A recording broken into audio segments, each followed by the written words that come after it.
Welcome back. This is Hellenic Socialism. The USSR is probably one of the most fiercely attacked socialist countries that ever came into existence.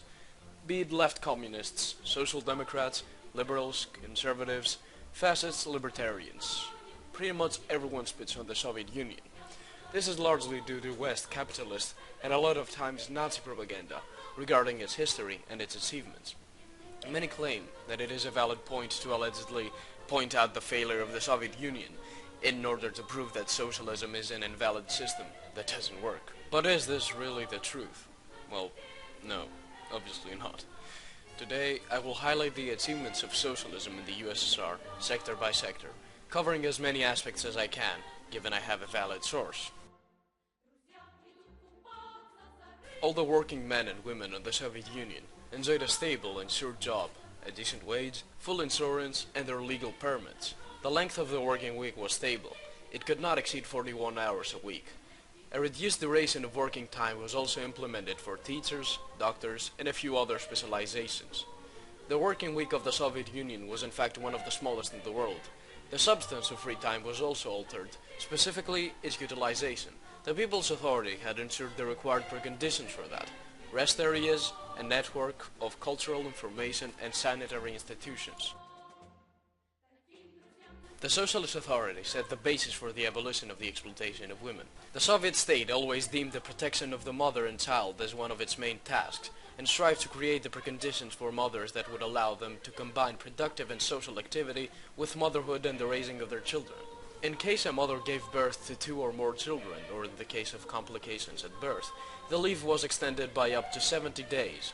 In Tsarist Russia, there were 7,500 birthing beds, while in 1913 only 5% of children were born at hospitals.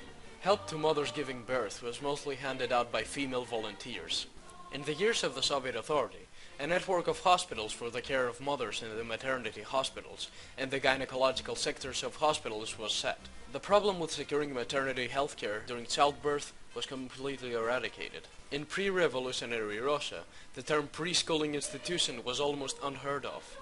In 1914, in the entirety of the enormous Russian Empire, there were only 150 kindergartens. The state covered 80% of the expenditures. The sum of money that the parents paid was minimum, while some families, mainly multi-child or with a low income, were exempted from any expenditure. The Soviet state showed exceptional care for the health and raising of children. Children's hospitals, polyclinics, child sectors of state hospitals, sanatoriums, nurseries, kindergartens, all had the initiative for the protection of children's health and the prevention of child illness.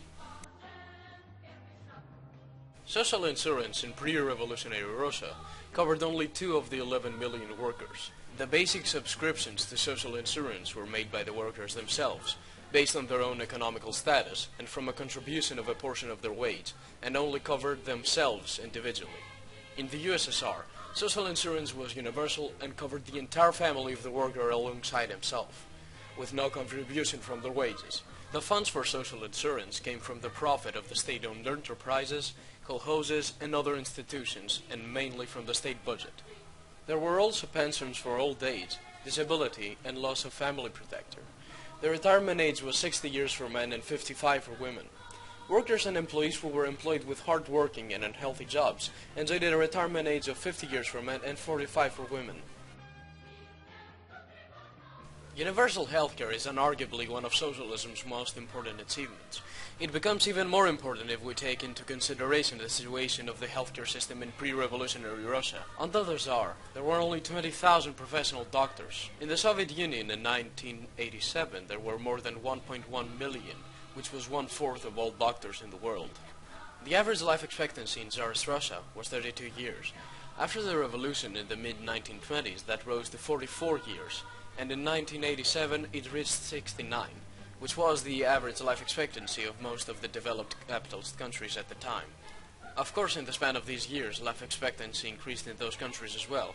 However, in the Soviet Union it was done at a much higher rate than the aforementioned countries.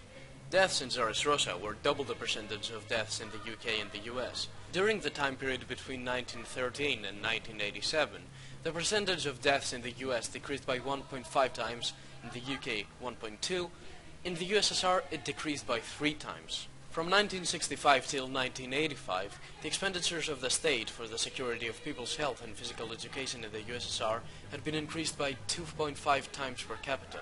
In Soviet hospitals, medicine was free of charge.